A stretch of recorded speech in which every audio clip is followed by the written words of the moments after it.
Olá, essa semana eu vim falar sobre seleção interna. Esse é um ponto que os profissionais de RH e líderes enfrentam com frequência dentro das organizações, principalmente em momentos de reestruturação e de análise de potenciais. Então, eu já falei aqui sobre análise de potencial, promoções, mas como que então a gente classifica uma seleção interna? Primeiro ponto, é importante a gente separar, né? E para mim esse é um critério importante. Pessoas que estão dentro de uma mesma equipe e que o gestor vem desenvolvendo com um plano, né, para promoção, tá? Então esse é um caminho natural dentro de um departamento onde você está preparando um profissional para assumir uma posição mais sênior dentro de uma equipe. Então pode ser um analista pleno que vai se tornar um analista sênior, pode ser um especialista que está sendo preparado para uma posição de gestão. Então a gente precisa separar quando a gente tem um movimento, né, específico de desenvolvimento e sucessão, tá? Se for sucessão para uma posição crítica de liderança, precisa estar alinhada à estratégia da empresa, mas geralmente são decisões tomadas dentro da área. Eu, inclusive, não sou a favor, né, da gente abrir uma posição interna quando eu já tenho um plano como esse. Se eu tenho um plano de sucessão, se eu já tenho um profissional que está sendo desenvolvido para assumir essa posição. Eu só vou caracterizar uma seleção interna quando eu tenho dúvidas sobre, né, o nível de maturidade ou o nível de prontidão desses profissionais dentro de uma equipe, e eu então resolvo abrir para toda a empresa para que eu possa avaliar igualmente todos os profissionais que se candidatarem para essa vaga. Então, esse é o primeiro ponto importante para a gente colocar aqui. Quando eu não tenho ninguém mapeado, ninguém sendo desenvolvido, eu geralmente abro uma posição e a primeira coisa que o profissional de RH precisa verificar junto com o gestor é se há, né, essa evolução prevista, esse desenvolvimento previsto, ou se não é, inclusive, uma oportunidade de colocar um profissional dessa equipe nessa posição mais sênior e abrir justamente internamente a vaga que então surge como, né, uma substituição. Exemplo, se eu tenho um analista sênior, né, que eu acabei de promover um analista pleno para um sênior, então eu vou abrir internamente essa vaga de pleno, ou uma vaga de júnior, uma vaga que esteja mais compatível, né, e mais suscetível de eu encontrar outros profissionais para poderem assumir essa posição dentro da empresa. Então, esse é o primeiro ponto. Então, a partir do momento que eu abro um processo seletivo interno, muitos profissionais de RH, muitos líderes têm a seguinte preocupação: como que eu então crio, né, essas regras, esses critérios para participação? Isso vai depender muito de empresa para empresa, principalmente com a velocidade de crescimento dessa empresa, o histórico de promoções, precisa ter coerência. Se é uma empresa em que eu tenho, né, uma aceleração mais rápida, se eu tenho um dinamismo mais rápido, eu vou criar um critério de 6 meses para que um profissional que trabalhe na empresa, ele possa se candidatar. Se é uma empresa que eu tenho uma curva, né, de adaptação, de crescimento, de promoção mais lenta, não faz muito sentido eu abrir um critério colocando que pessoas que acabaram de entrar na empresa ou acabaram de assumir uma posição, que elas podem se candidatar.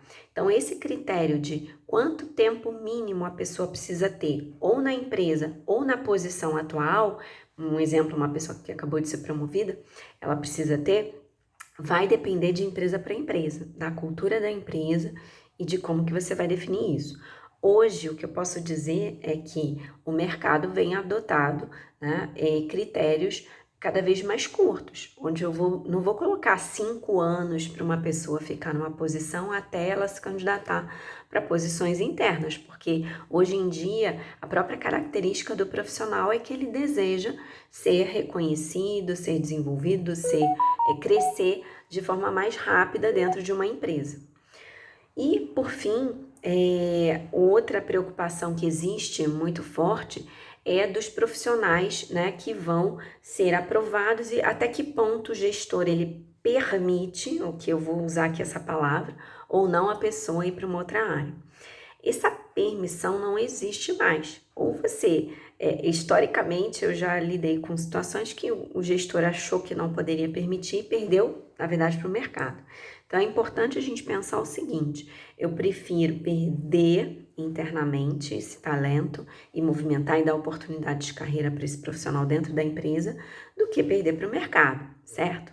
Então, enquanto área de RH, é importante estabelecer uma regra que estimule essas oportunidades internas dentro da empresa.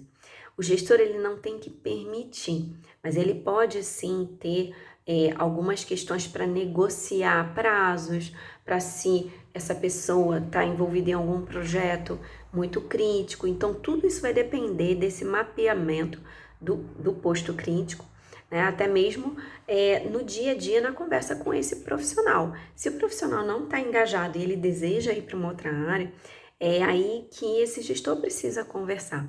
E não desafiando, forçando para que o profissional fique na área, porque senão não vai engajar de qualquer maneira.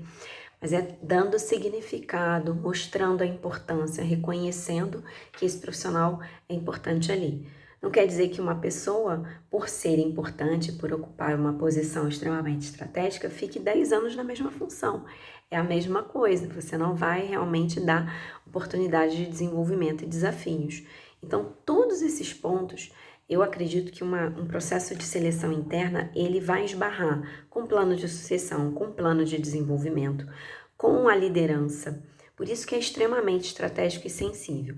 Quando você for estipular, então, essas regras, que elas sejam alinhadas com os gestores, que você possa trabalhar isso com os gestores, com os funcionários, que você estimule conversas de carreira, para que você possa identificar pessoas que não estejam satisfeitas e caso ela já tenha um desejo de mudar de área, que você possa trabalhar justamente nessa sucessão, que aí você evita esse tipo de problema.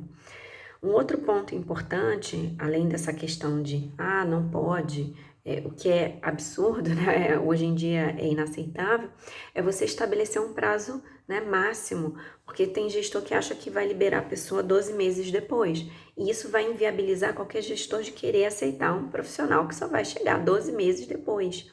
Então, o ideal, né, é ali entre 30 e no máximo 90 dias, que é o mais aceitável, que seria até dentro de um processo seletivo externo, aceitável para um candidato vir. Então, tudo isso, o profissional de RH, ele vai intermediar, o gestor, ele vai estar por dentro, ele precisa entender como que funciona o processo seletivo interno e, principalmente, trabalhar ao longo do processo, né, e estimulando as pessoas para que elas possam crescer dentro da organização.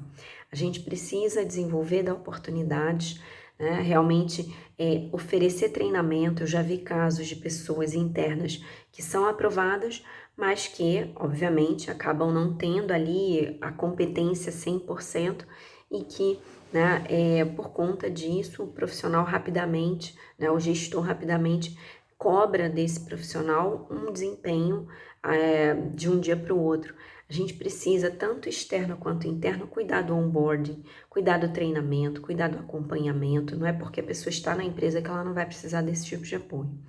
Então, quando a gente fala do processo seletivo interno como um todo, é preciso tomar cuidado com todas essas etapas, com a negociação, com a aprovação, com a flexibilização dos critérios, o que realmente é crítico, que oportunidades que eu posso dar.